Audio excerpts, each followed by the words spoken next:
анализы. Везем Джекушку в ветеринарную клинику. Будем обследовать мальчика.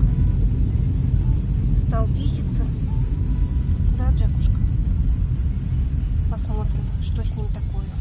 Вот мы уже примерно 3-4 недели принимаем этот препарат. И хочу я вам сказать, что если вы заметили, вот на спине у Джекушки еще вылезла шишка. Привет, друзья! Вы на канале ДРТ Club. Сегодня я хочу затронуть такую тему, как недержание мочи у собак. Я никогда не думала, что мне придется столкнуться с этой проблемой, но совсем недавно я обнаружила, что наш Джекушка стал подтекать. В чем это выражается? Утром, когда он еще спит, когда он расслаблен, рядом с ним на лежанке или на постели появляются небольшие влажные пятнышки от мочи. Или же днем, когда он за окном услышит лай собак или к нам кто-то приходит в гости, он начинает лаять, он начинает радоваться, волноваться и также начинает брызгать. То есть на полу появляются небольшие брызги, небольшие капельки от мочи. Сами понимаете, что ничего приятного в этом нет. Я прочитала множество литературы, поставила для себя несколько диагнозов, но чтобы не гадать на кофейной гуще, конечно же, необходимо обследование, необходим осмотр ветеринара. Итак, мы с Джекушкой поехали в ветеринарную клинику, сдали анализы, нам назначили лечение. Об этом я обязательно расскажу, но только чуть позже. А сейчас давайте вкратце поговорим о том, какие же могут быть причины недержания мочи у собак. А более подробно обо всем этом вы сможете прочитать на страничках нашего блога drtclub.ru. Ссылочку я оставлю в описании к этому ролику.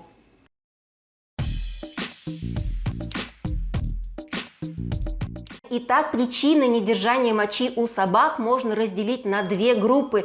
Это не медицинского происхождения и медицинского характера. К немедицинским факторам можно отнести следующее. Первое – это, конечно же, маленький щенок в доме, который ничего не знает, ни к чему не приучен. Конечно же, он оставляет везде лужицы, в которые можно идти и вляпаться, и он в этом не виноват. Здесь выход только один – приучать его ко всем процедурам. Второе, собака может быть просто не приучена к элементарным правилам гигиены, и здесь также не вина собаки, а здесь только лишь вина хозяина, у которого не хватает должного времени и внимания для своего питомца. Третье – это стресс или проблемы нервной системы. Боясь огорчить хозяина, собака начинает непроизвольно мочиться. С этой проблемой часто приходится сталкиваться владельцам четвероногих, которые не знают, как вести себя с собакой и начинают ее ругать за какие-то лужи, за какие-то провинности. И собака, испытывая страх, также непроизвольно начинает оставлять лужи на полу. Четвертое – это, конечно же, безудержная радость. Джек, когда был маленький, при встрече с нами тоже начинал писаться, начинал радоваться. И здесь уже выход один. Когда вы приходите домой, сразу не уделяйте такого бурного внимания своему питомцу. Подождите, чтобы он немного успокоился, и тогда уже вдоволь насладитесь вашим общением, вашей встречей.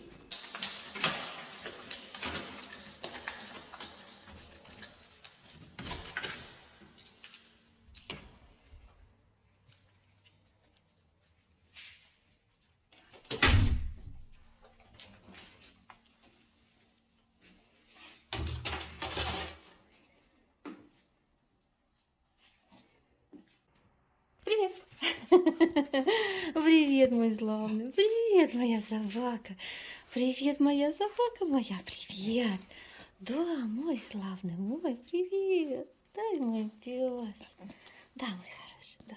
Ты моя умница. Да.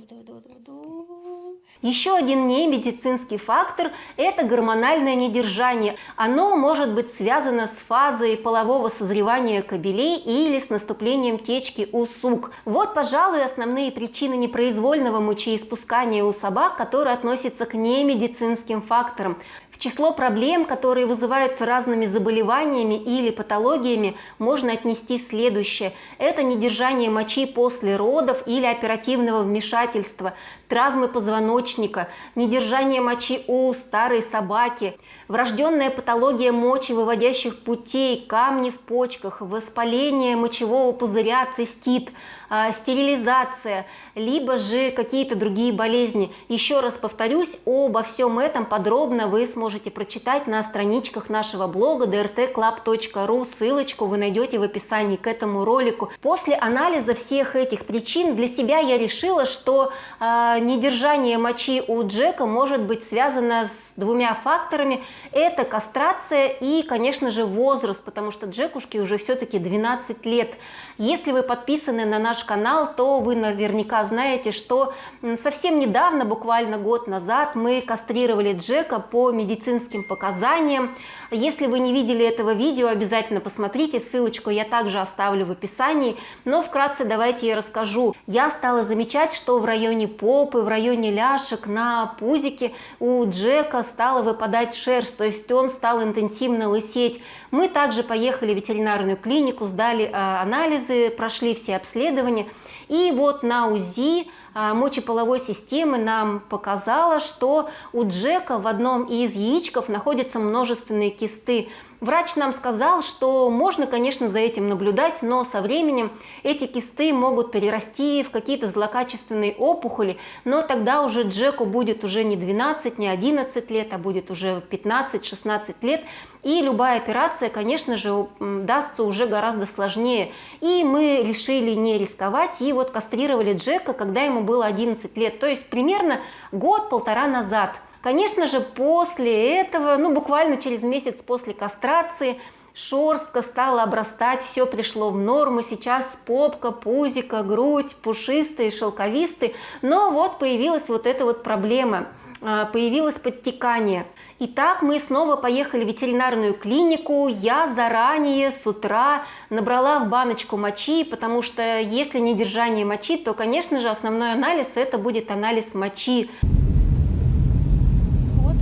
Собрали анализы, везем Джекушку в ветеринарную клинику. Будем обследовать мальчика. Стал писиться. Да, Джекушка? Посмотрим, что с ним такое. То ли возраст, то ли какие-то проблемы. Надо выяснить. Да, Джеки? Да, твою. Мы поехали, Джек, конечно же, на приеме сидел, дрожал от страха, потому что он панически боится ветеринарной клиники. Итак, мы прошли обследование. Что нам назначили? Мы сдали общий анализ крови, сдали общий анализ мочи, сдали анализ мочи на различные инфекции. Плюс мы прошли УЗИ, УЗИ мочеполовой системы и УЗИ почек. Все анализы оказались в норме. Да, и еще один немаловажный момент. Когда мы сдавали все анализы, врач нам сказал, что если будут какие-то плохие показатели, то необходимо будет сдать дополнительный анализ, это мазок с препуцией. То есть в чем заключается именно этот анализ мочи? То есть берется какая-то длинная иголочка и непосредственно протыкается через живот в мочевой пузырь. То есть необходимо набрать именно мочу из мочевого пузыря, чтобы она была, можно так сказать, стерильной. Вот этот анализ, он уже и показывает истинную причину инфекции. Вот это мне как объяснил врач, что процедура довольно безболезненная, но это будет надо делать, если будут какие-то анализы, которые мы до этого сдали, плохие. Но я еще раз повторюсь, что все анализы были в норме. И вот нам назначили лечение для укрепления сфинктера, нам назначили такой препарат, как прополин. Его назначают кастрированным собакам, он как бы подтягивает вот этот сфинктер, и собачка уже перестает непроизвольно мочиться.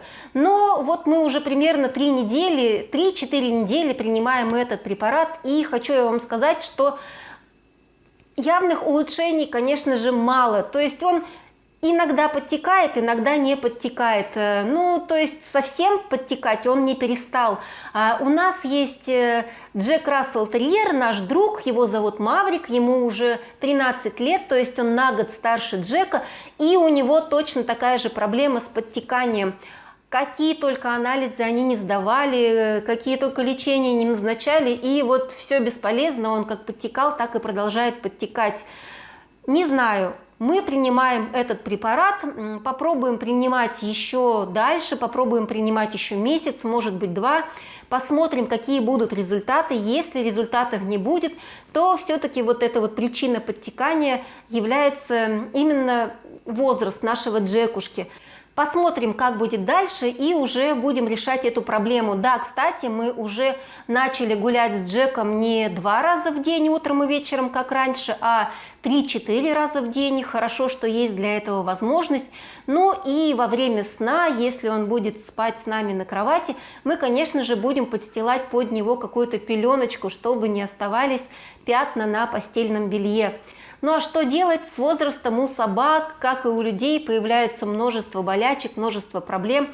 Если вы заметили, вот на спине у Джекушки еще вылезла шишка.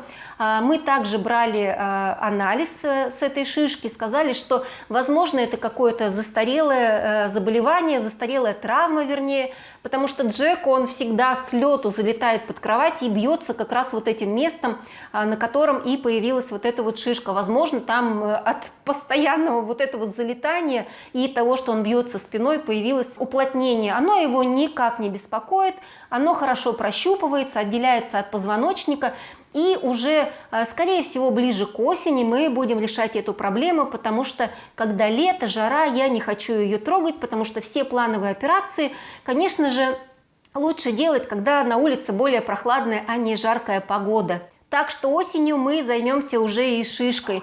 Я буду держать вас в курсе событий. Обязательно подписывайтесь на наш канал, чтобы не пропустить все интересные ролики, все какие-то новые события. И если вы еще не являетесь обладателем вот таких макроносов, я советую прочитать вам пару статей, которые размещены на нашем блоге drtclub.ru. Это статьи о том, что стоит ли заводить собаку, какие вас могут ожидать проблемы. И вторая статья – это старость у собаки, что вас может ждать, когда собака начинает стареть. И уже после этого вы решите, хотите ли вы заводить собаку, хотите ли вы сталкиваться с такими проблемами, готовы вы столкнуться с такими проблемами, хватит ли вам на это сил моральных и материальных, потому что лечение собаки стоит тоже ой как недешево, и тогда уже решите, заводить вам вот такого пушистого друга или нет. Ну а мы с вами прощаемся и обязательно будем держать вас в курсе событий. Всем пока! И Джекушка на слово «всем пока», конечно же, как всегда, побежал. Да? Всем пока! Беги!